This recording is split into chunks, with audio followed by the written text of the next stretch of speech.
یہ حقیقت ہے کہ گرو نانک ہندو خاندان کے ایک فرد کالورام بیدی کے گھر ننکانہ صاحب میں پیدا ہوئے، لیکن ان کی ساری عمر ہندوؤں کی تہذیب و تمدن اور رسم و رواج کے خلاف گزری۔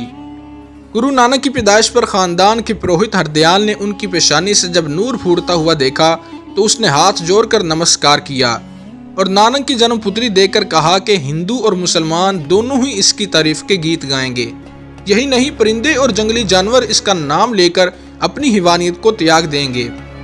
گرو نانک نے جب ہوش سنبھالا تو انہیں ایک ہندو استاد کے پاس حساب اور مسلمان استاد کے پاس عربی اور فارسی پڑھنے کے لیے بھیجا گیا، لیکن ان کا دھیان پڑھائی کی طرف کم ہی تھا۔ انہوں نے قریبی جنگل میں جا کر سادھوؤں اور مہاتماؤں کی صحبت اختیار کی۔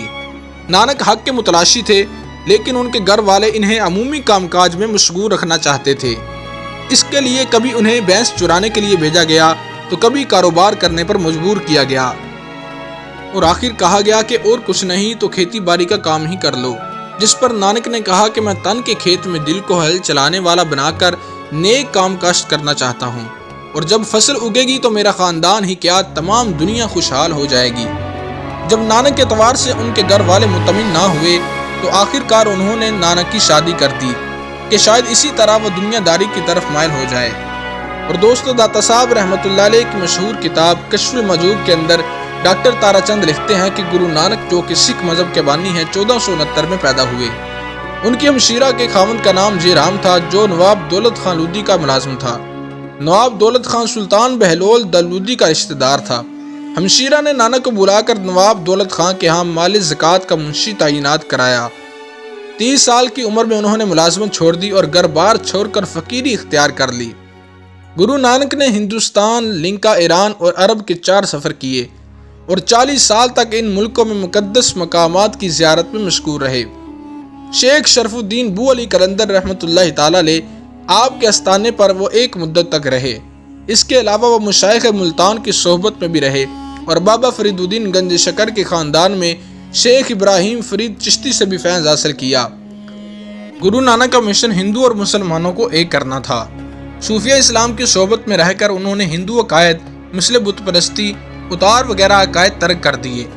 انہوں نے اعلان کیا کہ خدا ایک ہے اور اس کا خلیفہ نانک سچ بولتا ہے۔ ڈاکٹر تارا چند مزید لکھتے ہیں کہ اس سے صاف ظاہر ہوتا ہے کہ گرو نانک پیغمبر اسلام کو اپنا راہبر سمجھتے تھے اور ان کی تعلیمات پر بھی یہی اسلامی رنگ ہے۔ پیغمبر اسلام کی طرح نانک نے بھی اپنے پیروکاروں سے خدائے واحد کی اطاعت کا مطالبہ کرتے۔ صوفیوں کی طرح نانک بھی راہبر کی مطابقت کو ضروری سمجھتے۔ ان کے نزدیک روحانی سفر کے 4 مراحل تھے: سرن کھنڈ، انان کھنڈ، کرم کھنڈ اور سچ کھنڈ۔ کتاب نانک پرکاش کے مصنف لکھتے ہیں کہ گرو نانک کے یہ 4 مراحل صوفیاء کرام کے 4 مقامات شریعت، طریقت، معرفت اور حقیقت پر مبنی ہیں۔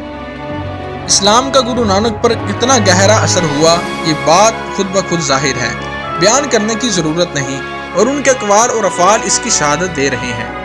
اس سے صاف ظاہر ہے کہ وہ صوفی رنگ میں پوری طرح رنگ چکے تھے، بلکہ حقیقت تو یہ ہے کہ ہمیں یہ بھی معلوم نہیں ہوتا کہ آیا انہوں نے ہندو ازم سے بھی کوئی فائدہ حاصل کیا ہو۔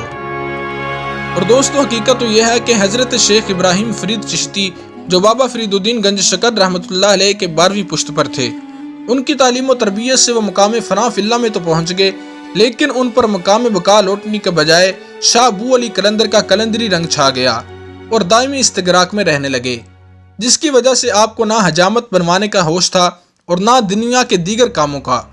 عبادہ توحید اور فنا میں مست ہو چکے تھے، نماز روزہ بھی نہیں کر سکتے تھے، جیسا کہ سکھ حضرات مانتے ہیں کہ وہ حج بیت اللہ کے لیے مکہ مکرمہ میں بھی تشریف لے گئے، اور سنا ہے کہ امرتسر کے مندر میں آپ کے تبرکات میں سے آپ کا ایک کرتا ہے جس پر کلمہ طیبہ لا الہ الا اللہ محمد الرسول اللہ لکھا ہے اور ساتھ ہی بسم اللہ الرحمن الرحیم لکھا ہوا ہے۔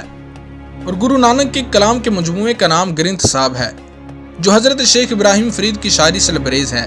بعض کا خیال ہے کہ یہ حضرت بابا فرید الدین کا کلام ہے، جس کے ہر شعر کے آخر میں فرید تخلص استعمال کیا گیا ہے۔ چونکہ آپ کمال استغراق کی وجہ سے نماز روزہ کی پابندی نہیں کر سکتے تھے اور نہ ہی حجامت بنوا سکتے تھے، ان کے پیروکاروں نے ان کی سنت پر عمل کرتے ہوئے نماز روزہ کی پابندی کو ضروری نہ سمجھا۔